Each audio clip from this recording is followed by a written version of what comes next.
Latest எபிசோடுகளை விளம்பரங்களே இல்லாமல் காணுங்கள். என் பொண்ணு திருத்துறேன்னு இப்படி ஒட்டுமொத்த குடும்பத்தையும் அசிங்கப்படுத்திக்கிட்டு இருக்கே, உனக்கு கொஞ்சமாவது அறிவு இருக்கா? கேட்டுக்கிட்டே இருக்க, இப்படி கல்லூரி மங்க மாதிரி நிக்கிற. ஏய் மாமா ஆத்துக்கிட்டு இருக்க. மாமா ஏய் விடுடா. எல்லாம் தெரிஞ்ச மாதிரி ரொம்ப பேசக்கூடாது, புரியுதா? இந்த பாரு, அவ சொல்றது நிஜமா டிராமாவா எதுவுமே எனக்கு தெரியாது. மாமா போதும், மாமா போதும். உங்க நடிப்பெல்லாம் போதும். உங்களுக்கு பண்ணதுக்கு 3 மடங்கு டார்ச்சரை நீங்க எங்களுக்கு பண்ணிட்டீங்கல்ல. ஐடியாக்கா, நீங்க என்னமோ பண்ணிக்கோங்க. எனக்கு என் புருஷன் வேணும். அவரை எங்கேயோ கூட்டிட்டு போய் எங்களுக்கு பிடிச்ச மாதிரி ஒரு வாழ்க்கையை நாங்க வாழ்ந்துக்கிறோம். ஒழுங்கா உங்க டிராமாவை இதோட நிறுத்திட்டு அவளை கிளம்பி போக சொல்லுங்க. அவ கொடுத்த 15 லட்சத்துக்கு வட்டியோட சேர்த்து 20 லட்சமா நான் கொடுக்குறேன். அவளை பணத்தை வாங்கிட்டு போக சொல்லு. இப்ப என்ன உனக்கு? உன் பையன் என் மகளுக்கு சேவை பண்ணக்கூடாது, அவ்வளவுதானே? சரி, இன்னொரு 10 லட்ச ரூபா போட்டு அந்த கடையை நானே ரெடி பண்ணி தரேன். உன் பையன் கௌரவமா கடைக்கு போட்டும் வரட்டும். அவ காலையும் பிடிக்க வேணாம், காஃபியும் போட்டு தர வேணாம். அவர் ஒரு மானமுள்ள மனுஷராகவே இருக்கட்டும். அந்த பொண்ணை வீட்டை விட்டு அனுப்பி விட்டுரு. யோ, அந்த பொண்ணு நான் சொல்லி எதுவுமே செய்யலையா? ஐயா சாமி, போதும். நாங்க தோத்துட்டோம், நீ ஜெயிச்சுட்ட. அப்படியே இருக்கட்டும், எங்களை ஆளை விட்டுரு. தயவு செஞ்சு அந்த பிள்ளைய போ சொல்லு. அதுக்கப்புறம் நீ என்ன சொன்னாலும் நாங்க கேட்கிறோம். போதும், எங்களை விட்டுரு. எங்களால முடியல. உன் திறமைக்கு முன்னாடி நாங்களாம் தோத்து போயிட்டோம். போதுமா? டேய் பாண்டி, மாமா பிரியா எங்க? மாடியில் தான் இருக்காங்க மாமா. வா.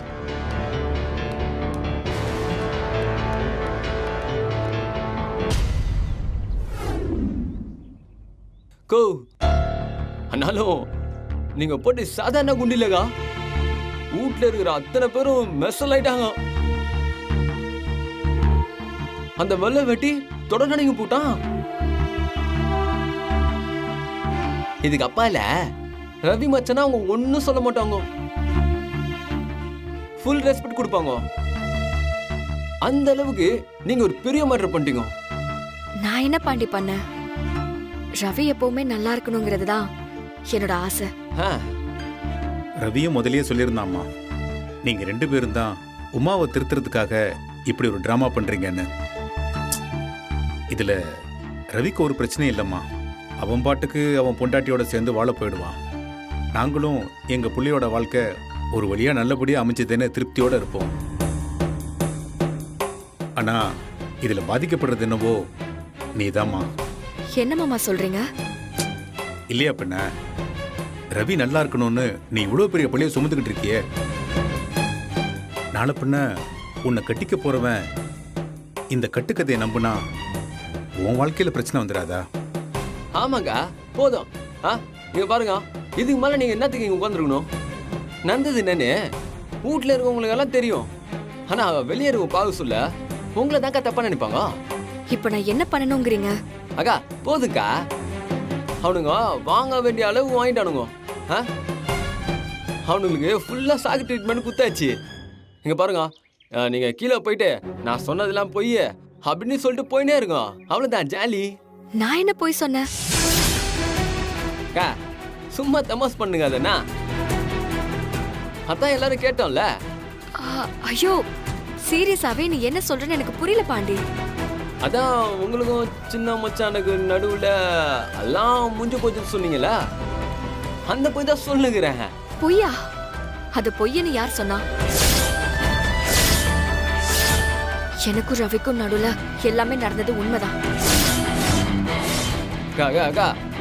சும்மா அதே திரும்ப திரும்ப சொல்லி மெசல் ஆகாதீங்க. ஏதோ சேர்ந்துருந்தீங்கன்னு சொன்னா கூட ஓகே, இல்லைனாலும் ஓகே தான். அதுக்காக வயிற்றுல 2 மாசம் கர்ப்பம்னு சொன்னா என்னக்கா இது? அதுவும் பொய் இல்ல. நான் 2 மாசம் பிரெக்னண்டா தான் இருக்கேன். ஆமா மாமா, நான் சொன்ன எதுவுமே பொய் இல்ல. நான் கன்சீவ் ஆகியிருக்கேன். ரவிக்கும் எனக்கு உருவானதுதான் இந்த குழந்தை.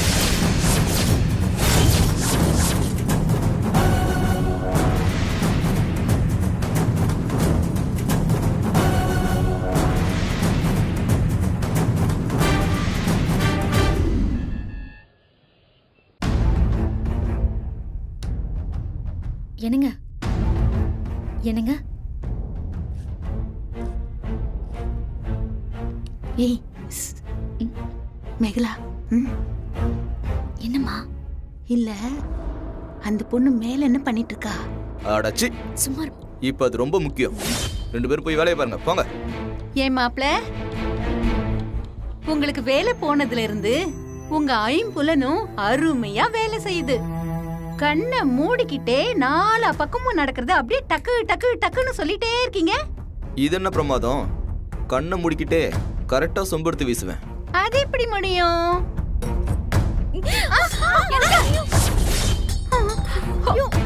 இப்படிதான். என்னாச்சு? சம்பந்தியமா, உங்க மருமக வாழ்க்கை ஒரு பக்கம் இருக்கட்டும், ஆனா உங்க புள்ள மேல இப்படி ஒரு பழியை அந்த புள்ள போட்டிருக்கே, அதுக்கு அவர் இடம் கொடுத்து வீட்லயே உட்கார வச்சிருக்காரு. நீங்க அவர்கிட்ட பேசி அந்த பொண்ணை கொஞ்சம் வீட்டை விட்டு அனுப்பிச்சு வச்சா நல்லா இருக்கும்.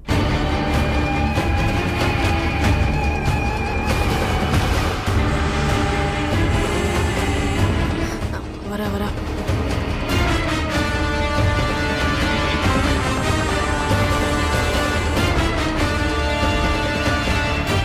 உமா,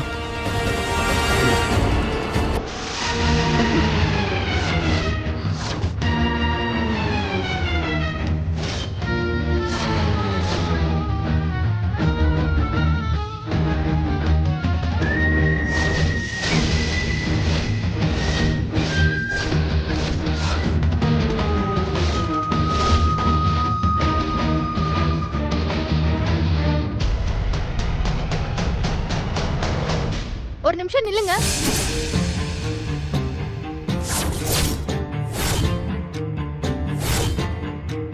கேக்குறதுக்கு ஆள் இல்லங்கிறதுக்காக வீட்டுக்குள்ள பூந்து ரவுடித்தனம் பண்றீங்களா? ஜூஸ் தானமா குடிச்ச, இதுல என்ன ரவுடித்தனம் இருக்கு? அது அண்ணன் அன்னிக்காக போட்டு வச்சிருந்தது. கரெக்ட் தான், அண்ணி தான் குடிச்சது.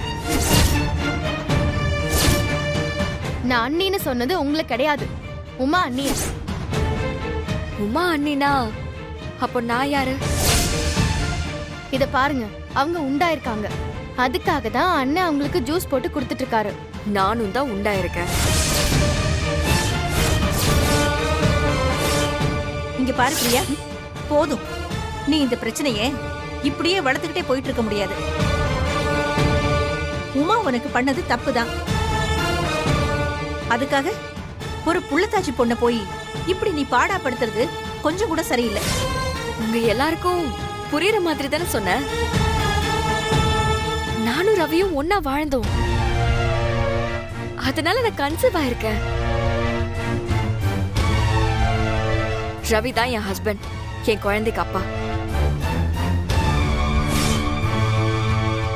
அதனால தான் நான் இந்த வீட்ல இருக்கேன். ஏய், இப்படி வா. பிரியா, உன்னை பார்த்தா என்ன புள்ளத்தாச்சி பொண்ணு மாதிரியா இருக்கு? இப்ப எதுக்கு தேவையில்லாம இந்த டிராமா போட்டுட்டு இருக்க? நீ யார் தூண்டி விட்டதுனால நீ இப்படி பண்ணிட்டு இருக்க?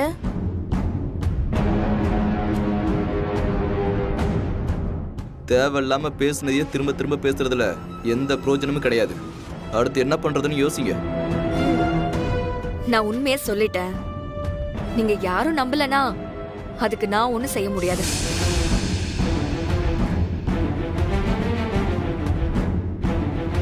அப்போ நீ உண்டாயிருக்க. ஆமா, இத நான் நம்பணும். நீ சொல்றது போய் நான் சொல்றேன். உனக்கும் ரவிக்கும் எதுவுமே நடக்கல. டேய் ராஜா, நீ என்னடா சொல்ற? எனக்கு ரவி மேல நம்பிக்கை இருக்கு. அவ அந்த அளவுக்கு போற ஆளே கிடையாது. நீ பொய் சொல்ற பிரியா. நீ சொல்றது உண்மைதான்னு நிரூபிச்சு காட்டு. ஓகே, வாங்க ஒரு டாக்டர் பார்த்து செக் பண்ணிடலாம். அவங்க சொன்னா நம்புவீங்கல்ல?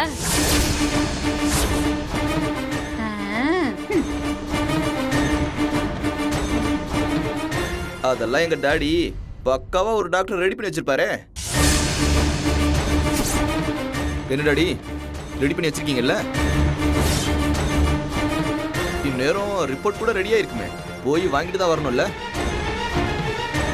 டேய், இந்த பொய், பித்தலாட்டம், முள்ள மாதிரித்தனம், கேப் மாதிரித்தனம் இதெல்லாம் உன்னோட ஏரியா. எனக்கு இதுக்கு என்னடா சம்பந்தம்?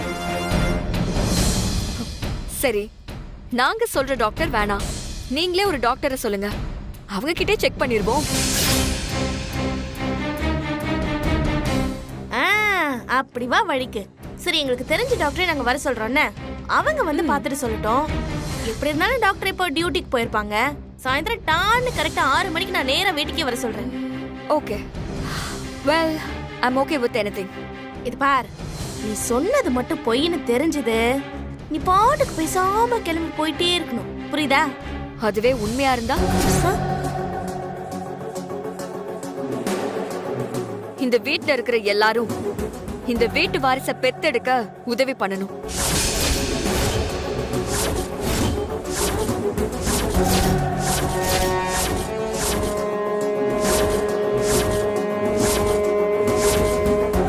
இந்த டீலுக்கு நீங்க ஓகேவா?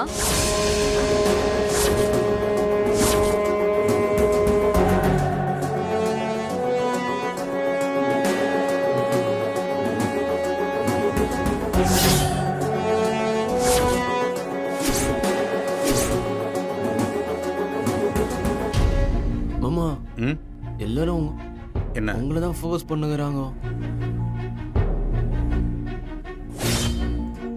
ஏய், எல்லாரும் என்ன எதுக்கு பாக்குறீங்க? எல்லாரும் அவளை பாருங்க. இல்ல இந்தா எல்லாத்தையும் பண்ணிட்டு ஒண்ணும் தெரியாத மாதிரி உட்கார்ந்துருக்கானே அவனை பாருங்க. ஒரு சம்பந்தமும் இல்லாத என்ன ஏன்டா பாக்குறீங்க?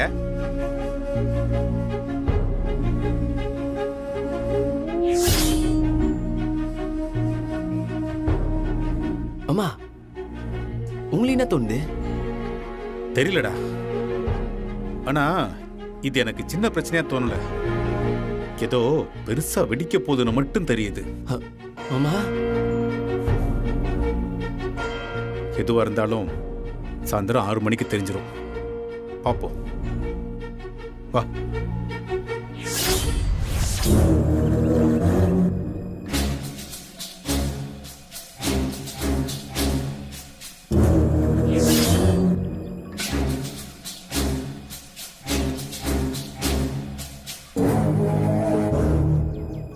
எந்த நம்பிக்கையில இவ டாக்டரை கூட்டிட்டு வாங்கன்னு தைரியமா சொல்லிட்டு போறா? அதுவும் நாம சொல்ற டாக்டரையே கூட்டிட்டு வாங்கன்னு சொல்றாளே. இல்ல, அவ சொல்லிட்டு போனதை பார்த்தா இல்ல மாப்பிள்ள, எதுக்கு வேணா விடுங்க. என் வாயால நான் ஏதாவது சொல்லி அது பழிச்சிட வேற போகுது. டே ரவி, இப்ப நீதான் இதுக்கு தெளிவா பதில் சொல்லணும். நான் என்னென்ன சொல்லணும்? உன் மனசுல உள்ளதுதான் சின்ன மாப்பிள்ள. அண்ணன், அந்த பிரியா உன்னோட தான் இருந்தேன்னு அப்படி எல்லாரும் முன்னாடியும் சொல்லிட்டு போறா. உன்னாலதான் உண்டா இருக்கேன்னு வேற சொல்றா. நீ தானே வாய் திறந்து பதில் சொல்லணும். பேச வேண்டிய நீ பேசாம இருக்க. நாங்க எல்லாருமே உனக்காக சண்டை போட்டுட்டு இருக்கோம். உங்க மேல இருக்கிற நம்பிக்கையில தான் நாங்க சப்போர்ட் பண்ணிக்கிட்டு இருக்கோம் ரவி. அப்புறம் எங்களுக்கு தர்ம சங்கடம் ஆயிடப்போம். சச்சே, அப்படிலாம் இல்ல. சேச்சேன்னு சொன்ன என்ன அர்த்தம்? ஒண்ணு ஆமான்னு சொல்லணும், இல்லன்னா இல்லன்னு சொல்லணும். இப்படி மையமா சொன்னா நாங்க எப்படி புரிஞ்சுக்கிறது? அப்படிலாம் ஒண்ணும் இல்ல. இல்ல, எப்படி எல்லாம் ஒண்ணும் இல்ல. ஏய், என்னடி உங்க அம்மா இப்படி எல்லாம் பேசிக்கிட்டு இருக்கு? கொஞ்ச நேரம் சும்மா இருக்க சொல்லிட்டேன். மாப்பிள்ள, நாங்களும் காதல் கல்யாணம் எல்லாத்தையும் கடந்து வந்தவங்க தானே, எங்களுக்கும் இதெல்லாம் புரியும். நல்லா வந்தீங்க கடந்து. டே ரவி, இங்க பாரு, இப்ப உமாவும் இல்ல, உன் மாமனாரும் இல்ல. இங்க பாரு, இதுங்களா கூட வேண்டாம், நம்ம 2 பேர் மட்டும் பேசுவோம். நீ எதுவா இருந்தாலும் என்கிட்ட உண்மையை சொல்லு. அந்த பிரியா அந்த அளவுக்கு அடிச்சு பேசுறத பார்த்தா டேய் எல்லாருக்கும் உன் மேல டவுட் வருதுடா. அண்ணே, அவ பேச்ச கேட்டு எல்லாரும் என்ன சந்தேகப்படுறீங்களா? சந்தேகம்லாம் கிடையாது, கன்ஃபார்மா முடிவே பண்ணியாச்சு. நீ தான் ஒத்துக்க மாட்டேங்கிற. நீங்களே ஏதாவது சொல்லிக்கோங்க, என்ன ஆள விடுங்க. டேய் டேய் டேய், உட்கார்றா. உட்கார்றா. உட்காரு. உட்காரு. உட்கார்ந்துட்டு இருக்கறவங்கள பார்த்தா உனக்கு எப்படி தெரியுது? பின்ன என்னென்ன எல்லாருமா சேர்ந்து என்ன ஒரு கிரிமினல் மாதிரி கேள்வி கேட்டுட்டு இருக்கீங்க? நீ தப்பு செஞ்சதுனால தானே ராசா கேட்டுட்டு இருக்கோம், இல்லன்னு சொல்ல மாட்டேங்கிறியே. டேய் தம்பி, நாங்களா உன்னை கேள்வி கேக்குறோம்? நீ கூட்டு வந்து வச்சிருக்கே ஒருத்தி, அவதாண்டா கேள்வி மேல கேள்வி கேட்டுட்டு இருக்கா. நாங்க எப்படியாவது உன்னை இந்த பிரச்சனையில இருந்து காப்பாத்துறோம் தாண்டா பாத்துட்டு இருக்கோம். இதோ பாரா, அவ சொன்ன மாதிரி நீ ஏதாவது அப்படி இப்படி பண்ணிருந்தா இப்பவே சொல்லிடு. கையோட அந்த டாக்டர் சீனையே கேன்சல் பண்ணிடுவோம். யாருக்கும் தெரியாம கதவை சாத்திட்டு பிரியா கால்ல விழுந்த மன்னிப்பு கேட்டு எப்படி இந்த பிரச்சனையை முடிக்கலான்றது பார்க்கலாம். உனக்காக தான் சொல்றேன். இப்பவும் பாக்குறானே தவிர வாய் திறந்து இல்லன்னு சொல்ல மாட்டேங்கிறானே. என்ன எல்லாருக்கும் இன்னைக்கு நான் தான் கிடைச்சனா? ஏற்கனவே பொண்டாட்டிக்கிட்டையும் மாமனார்கிட்டையும் மாட்டிட்டு முடிச்சிட்டு இருக்கேன். இப்போ இவ வேற. அப்பா சான்ஸ் கிடைக்கிற கேப்லலாம் என்ன கிண்டல் பண்ணிட்டு இருக்காரு. இப்போ நீங்களும் ஆரம்பிச்சிட்டீங்களா? அண்ணே என்னன்னா நீ பேசுற? எதுவும் கேட்கல.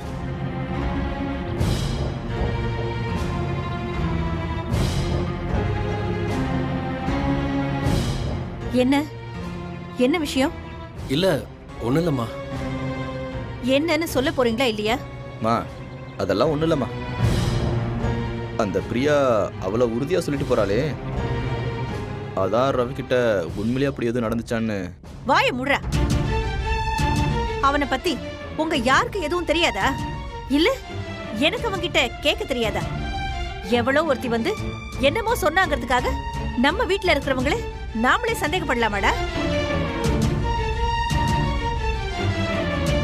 ஐயோ, அவன் இன்னும் உண்டா இல்லையான்னே சொல்லல. இப்ப அதையும் கேட்க வேணான்னு இந்த அம்மா சொல்லிடுச்சு. ரேவதி சொன்ன டாக்டர் சாயங்காலம் வரட்டும், வந்து செக்அப் பண்ணட்டும். அதுக்கப்புறம் நாம அவளை துரத்துறதுக்கான வழியை யோசிக்கலாம். டே ரவி, நீ வேற எதையும் யோசிச்சு மனசு குழப்பிக்காத.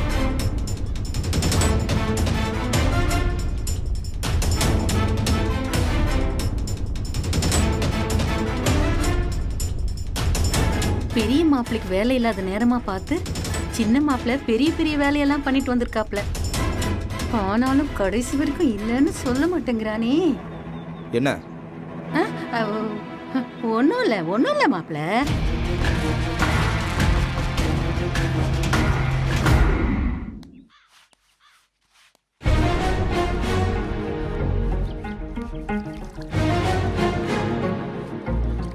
எனக்கு ரவி மேல நம்பிக்கை இருக்கு. டேய் பாண்டி, டேய் அங்க பாருடா, ஏதோ ஒரு கரை இருக்கிற மாதிரி இருக்கு பாரு.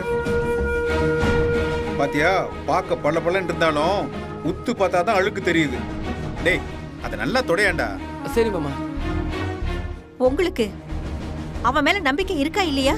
இப்பெல்லாம் நம்பிக்கையின் அடிப்படையில நான் எந்த முடிவுமே எடுக்கிறது இல்லை சீதா. ஃபேக்ட் அடிப்படையில தான் ஒரு விஷயத்தை ஒத்துக்கிறதும் மறுக்கிறதும். ரவி இப்படி ஒரு காரியத்தை பண்ணிருப்பான்னு நீங்க நினைக்கிறீங்களா? அட, நான் என்ன நினைக்கிறேங்கிறது இருக்கட்டும் சீதா. அதான் சாயங்காலம் உன் பொண்ணு டாக்டரை வர சொல்லியிருக்காளே, அதுக்கப்புறம் உண்மை என்னன்னு எல்லாருக்கும் தெரிஞ்சிட போகுது. நாம ஏன் அதுக்குள்ள முடிவெடுக்கணும்? என் பிள்ளைங்களை நான் நம்புறேன்.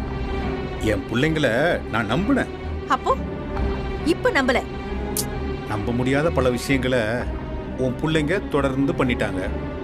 இனியும் அவங்க என்ன பண்ணிருப்பாங்க, என்ன பண்ண மாட்டாங்கன்னு என்னால உறுதியா சொல்ல முடியல. நீங்க ஏதோ தனியா அவகிட்ட போய் பேசுனீங்கல்ல, என்ன சொன்னா? இந்த பாரு, ஹால்ல என்ன சொன்னாலோ அதே தான் தனியாவும் சொன்னான். என்ன சொன்னா? அதான் உனக்கே தெரியுமே சீதா, ரவியும் நானும் ஒன்னா வாழ்ந்தோம், ஒன்னா இருந்தோம். ரவினால தான் நான் உண்டாயிருக்கேன். அதே தான் திரும்ப திரும்ப சொன்னான். அவ அப்படி சொன்னதும் அவளை பளர் பளர்னு கண்ணத்திலேயே நாள வச்சிருக்க வேண்டாமா? எதுக்குமா வம்பு? ஏற்கனவே கோபத்துல தெரியாம புள்ளத்தாச்சி புள்ளைய ஒரு வேகத்துல கை நீட்டி அடிச்சிட்டேன். இன்னைக்கு அதனால என் பொண்டாட்டியை பிரிஞ்சு நான் இன்னைக்கு தனிமரமா நிக்கிறேன். மறுபடியும் ஒரு புள்ளத்தாச்சி புள்ளி அடிக்கிறது தப்பு இல்லையா சீதா? அதான் மாமா, இருந்தாலும் உங்களுக்கு ரொம்ப நெக்கிலி. காலம் முழுக்க இந்த பாண்டி கூடவே நீங்க குடும்பம் நடத்துங்க, என்ன ஆள விடுங்க. ஏ சீதா, சீதா, என்ன சீதா, எதுக்கு இவ்வளவு அவசரம்? எதுக்கு இவ்வளவு கோபம்? ஒழுங்கா அவளை இந்த வீட்டை விட்டு வெளியில போக சொல்ல வேண்டியதானே? இந்த பாரு சீதா, போன்னு சொன்னா அவ எங்க சீதா போவா? எங்கேயாவது போயிட்டு போறா, அத பத்தி உங்களுக்கு என்ன? எங்கேயாச்சும் போனா பரவாயில்ல. நேரா போலீஸ் ஸ்டேஷன் போனா என்னத்த பண்ணுவீங்க? சீதா, அவன் கரெக்டா தானே சீதா சொல்றான். கர்ப்பத்துக்கு ரவி தான் காரணம்னு சொல்றவ நாம எல்லாரும் ஒட்டுமொத்தமா அவளை விரட்டி அடிச்சதும் அடுத்தவ எங்க போவா? நேரா போலீஸ் ஸ்டேஷனுக்கு போய் நியாயத்தை கேட்பா. இப்ப வரைக்கும் என்கிட்ட நியாயத்தை கேட்டுட்டு இருக்கிறவ அது என்கிட்ட கிடைக்கலன்னா அவ வேற எங்க போவா? என்னங்க நீங்க? சீதா, அதுவும் அவ நிறைய படிச்சவ, விவரமான பொண்ணு, வசதியான பொண்ணு வேற. இங்க பாரு, ஸ்டேஷனை விட்டா கோர்ட்டு, கோர்ட்டை விட்டா மகளிர் நல ஆணையம், அதை விட்டா மனித உரிமை ஆணையம், அதை விட்டா சிஎம் செல்லு, அதையும் விட்டா அதுக்கப்புறம் போதும். விட்டா நீங்களே எல்லாத்தையும் அவளுக்கு சொல்லி கொடுத்துருவீங்க போல இருக்கு. இங்க பாரு சீதா, நீயும் நானும் இந்த விஷயத்தை போட்டு ரொம்ப குழப்பிக்க வேண்டாம். சாயங்காலம் உன் பொண்ணு சொன்ன டாக்டர் வரட்டும், அவங்க பார்த்து உண்மையை சொல்லட்டும். அதுக்கப்புறம் என்ன பண்ணலாங்கிறத பேசிக்கலாம். அவ சொல்றது பொய்ன்னு ஒரு டாக்டர் வந்து பார்த்து சொன்னாதான் நீங்க நம்புவீங்க இல்லையா?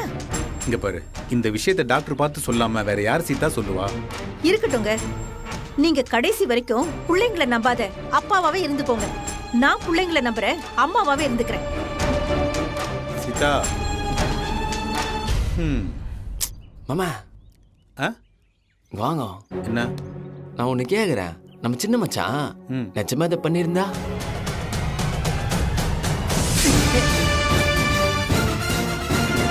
வேலையை பாடுறான்னா வெட்டி கதை பேசிட்டு இருக்க.